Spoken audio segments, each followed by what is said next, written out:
मुजरा नवाब साहेब, मुजरा तात्यासाहेब, सरकार राणीसाहेब आले. राणीसाहेब आल्या? श्रीमंत, मला वाटतं आपण त्यांची भेट घेऊ नये. सरकारी पुराव्याला इन्कार द्यायचा आणि मन त्यांच्या व्यक्तीवर उभं राहायचं. आज शिरस्ता नाही आपल्या दरबाराचा.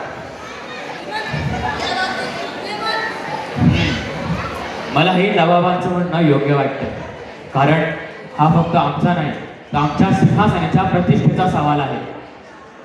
रखवालदार, राणी साहेबांना सांगा, श्रीमंत बोलवतील तेव्हाच भेटी करा. ते आता मुलाखत देऊ शकत नाही. मुलाखत देऊ शकत नाही? श्रीमंत, आपला फार वेळ मी घेणार नाही. राणीसाहेब, परवानगी यायला उशीर लागला तेव्हाच मी सांगतो की बहुधा ती येणारच नाही आणि म्हणूनच आपल्या आज्ञेची वाट न पाहता मी आत आले. मंत्र्यांची अप्रतिष्ठा आहे राणी साहेब.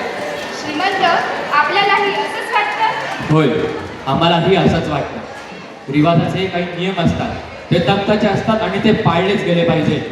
ठीक आहे, मग तुमचे हे रिवाज मी मानत नाही असं समजा. आणि तख्ताच्या प्रतिष्ठेबद्दल जर म्हणतच असाल तर तुमचं तख्तही मी मानत नाही. बघत बसते आणि युद्धकडे लागण्याच्या अगोदर, विजयानं गर्भाघात झालेल्या दृष्टीला दिसण्याच्या अगोदर, जागोजाग झालेल्या परभावांचे फटके पाठीवर रक्त आलेले असताना सिंहासन उभारून त्याचे महोत्सव साजरे करणे मला अगदी किवसाने वाटतात रावसाहेब. आपण राजदंड हातात धारण केला आहे. मला हवं ते शासन आपण करू शकता, पण तुमचं तख्तही मला मंजूर नाही आणि तुमची फरमानही मला मंजूर नाही. ते अद्य आहे श्रीमंत.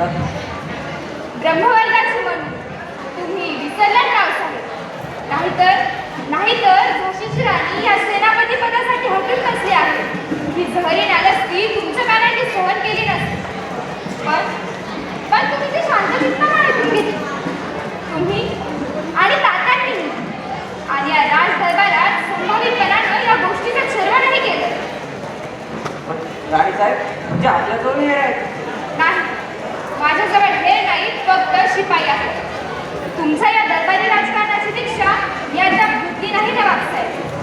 कदांनाचे तुकडे सोचतील, हर्षानं उड्डाण करणाऱ्या गावड्यांप्रमाणे तुमच्या या दरबारी बातम्या साऱ्या शहरात आणि लष्करात संचार करीत आहेत. सेनापती पदाचा हुक्का मिळाला नाही म्हणून ही झाशीची राणी महोत्सवाच्या बाहेर एवढासा डेरा घालून बसली आहे असा डंका तुमचेच कितपत गाज चौकडे वाजवित आहे. राणी साहेब, श्रीमंतांची खासपणाने असताही आपण फुलबागेतील दरबाराला आला ना, तेव्हा लोकांनी साहजिकच आपल्या असते. पण हे खोटे आहे. जर आपण सांगितलं तर आम्ही शरपतीने विश्वास ठेवू आपल्या शब्दावर. तुमच्यासमोर कैफियत सादर करण्याची मला जरुरी वाटत. तुम्हाला जे मानायचे असेल ते माना. एका दूरच्या प्रकाशाकडे भक्तिभावाने बघणारी मी एक जोगीन आहे फक्त. ज्या भावनेने आजवर महालक्ष्मीच्या मंदिरात जात होते त्याच भावनेने आज या रणांगणाला जाणार. या वेडाने जे माझ्यासारखे पसरलेले आहेत त्यांची दिंडी घेऊन मी प्रवास करीत आहे आणि पुढे करीत राहील. मग रस्त्यावर लोकांनी जयघोष केला तरीही आणि अंगावर चिखल पत्तर मारले तरी. तात्या, ही पोरगी आपला शब्द जमिनीवर पडू देत नाही. म्हणून आपल्या अंतःकरणातील प्रखर तेजाचा वाटप भोलतालच्या लोकांना उत्तम केलेला दिसतंय. झाशीला गेल्यापासून तर म्हणूच्या बोलण्या चालण्यात काय फरक पडला आहे देव जाणे. पण गंगेच्या घाटावर आमच्याबरोबर खेळणारी म्हणून मला अद्याप आठवते आहे.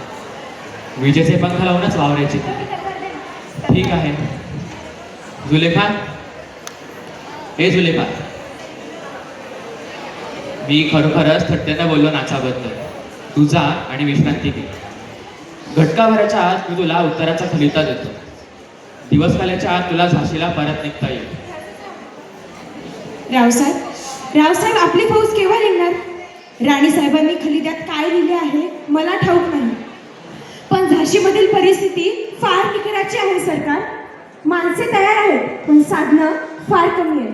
इंग्रजांच्या तोफा घडीभरही उसंत होऊ देत नाही.